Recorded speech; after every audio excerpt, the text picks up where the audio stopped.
Tarantino va a estrenar este agosto Érase una vez en Hollywood y no puedo tener más ganas de verla. Es curioso porque siempre me ha parecido que los grandes directores del cine están un poco sobrevalorados. No voy a decir nombres porque no quiero desviar la atención principal del vídeo, pero he tenido la sensación de que mucha gente elogia a directores por moda, y creo que Tarantino es la excepción. Cuando alguien me dice que es fan de Tarantino, yo me lo creo, porque las películas de este director tienen diferencias entre sí, pero en esencia son muy similares. Es decir, que si te gusta una, es muy probable que te gusten todas. Esto es porque tiene una forma muy marcada de contar historias. Y me diréis, Sergio, lo importante es la historia, no la forma. Y yo os digo lo contrario, que lo importante es la forma, porque la trama de Django o Malditos Bastardos nos la podemos encontrar fácilmente cada viernes en la cartelera del cine. Pero si estas pelis nos fascinan es porque además de tener un gran reparto, porque es cierto que Tarantino siempre trabaja con los mejores actores, es porque nos cuenta las historias de una forma muy atractiva.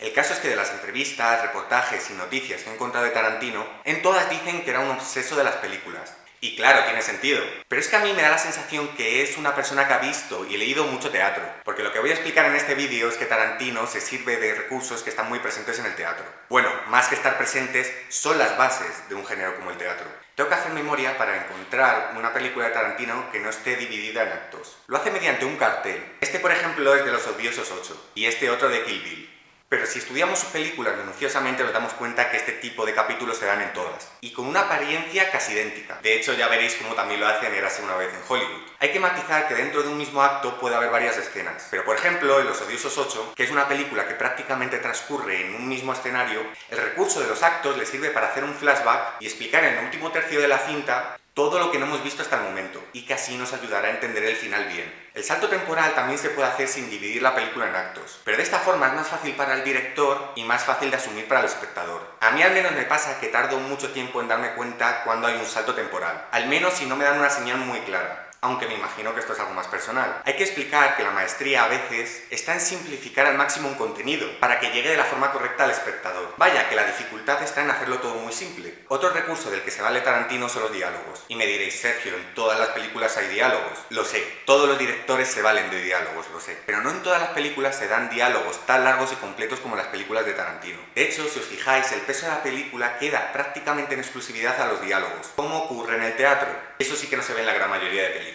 Porque para un espectador es difícil mantener la atención en diálogos largos. Digamos que para conseguir esa atención los diálogos tienen que ser prácticamente perfectos. Esto pasa también en la literatura, donde solo los autores que son verdaderamente buenos saben hacer diálogos largos y completos. A mí con Tarantino me da la sensación de que en cualquier momento se va a bajar el telón y voy a decir, vale, es que ni siquiera estoy en el cine, estoy en un maldito teatro. En este punto podría hablar del humor, que está también muy presente en las películas de Tarantino. Es más, me viene a la memoria la escena del Ku Klux Klan en Django o la escena del cine en Malditos Bastardos. Pero me gustaría centrarme más en cómo desarrolla las líneas argumentales en según qué películas y también en el gusto por la estética. Porque Tarantino desarrolla temas que pueden ser duros de ver. Hemos visto sobredosis de drogas, cortar cabelleras, peleas entre esclavos, y en todas esas escenas hace una composición que visualmente compense la crueldad que estamos viendo. Es decir, que hasta la muerte de Uma Thurman en Pulp Fiction tiene cierto encanto visual. Precisamente es en Pulp Fiction donde se nota la diferencia a la hora de entremezclar las líneas argumentales. Porque aquí sí que vemos cómo nos presenta personajes por separado que están predestinados a juntarse. Pero esto no se da tanto en otras de sus películas. Sí se da de una forma más sutil en Malditos Bastardos, pero Reservoir Dogs y Django son historias más lineales, en la que en vez de presentarnos los personajes por separado, nos los presentan poco a poco y los va incorporando para quedarse en la trama principal, y se quedan en esa trama principal hasta que generalmente mueren. En fin, estas son las particularidades que he encontrado en las películas de Tarantino. Decidme si os ha gustado y cuál es vuestra película favorita de este director, y también si queréis vídeos similares a este.